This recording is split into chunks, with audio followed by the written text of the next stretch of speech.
દૈનિક બાઇબલના વાંચનો. તારીખ 4 મે 2026, પાસ્કાના 5મા અઠવાડિયાનો સોમવાર.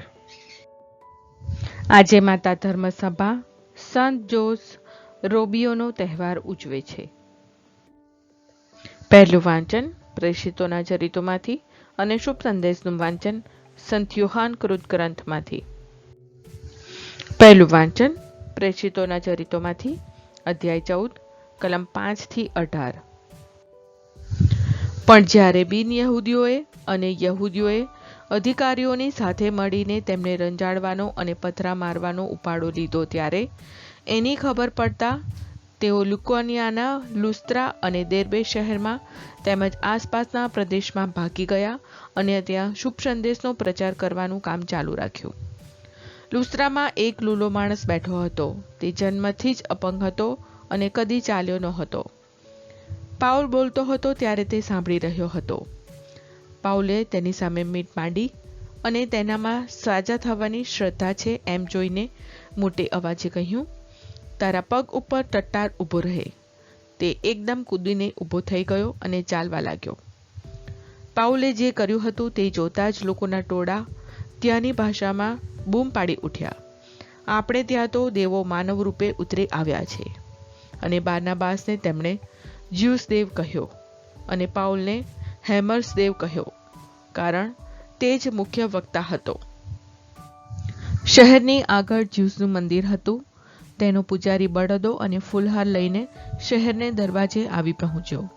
તે એ લોકોની સાથે મળીને પ્રેષિતો આગળ ભોગ ચડાવવા માંગતો હતો.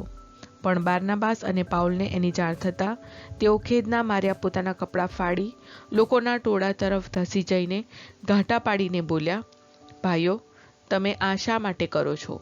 અમે પણ તમારા જેવા માટીના માનવો જ છીએ અને તમારે માટે એવો શુભ સંદેશ લઈને આવ્યા છીએ કે તમારે આ વ્યર્થ દેવલાઓ છોડી દઈને ચેતન સ્વરૂપ ઈશ્વર તરફ વળવું જોઈએ, જે આકાશ, પૃથ્વી, સાગર અને તેમાં જે કાંઈ છે તે બધાનો સર્જનહાર છે.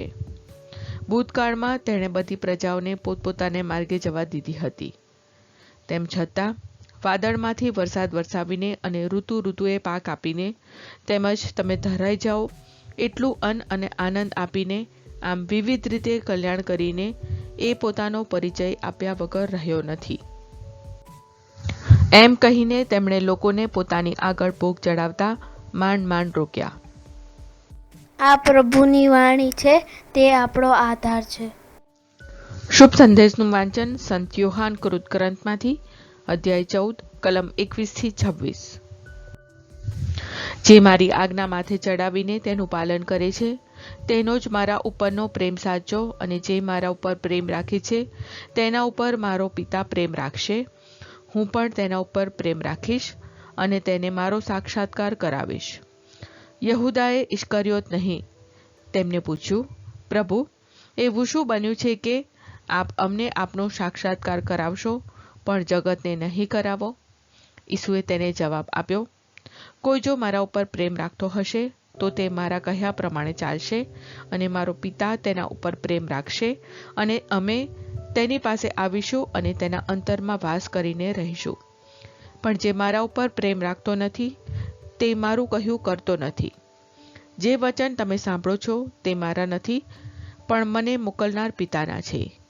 હજી હું તમારી સાથે છું, ત્યાં જ મેં તમને આ કહી દીધું. પણ તમારો બેલી એટલે કે પવિત્ર આત્મા, જેને મારો પિતા મારે નામે મોકલનાર છે, તે તમને બધું સમજાવશે અને મેં તમને જે કંઈ કહ્યું છે તે બધાની યાદ આપશે.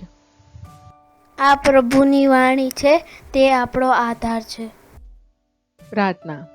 ઓ મારા પ્રભુ ઈસુ, હું મારા પાપો માટે પસ્તાવો કરું છું. મારા પાપો માફ કરો. મારા હૃદયમાં આવો. હું તમને મારા પ્રભુ અને તારણહાર બનાવીશ. આમેન.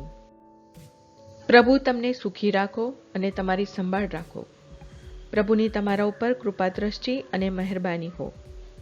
પ્રભુની તમારા ઉપર પ્રસન્નતા હો અને તે તમને શાંતિ બક્ષો.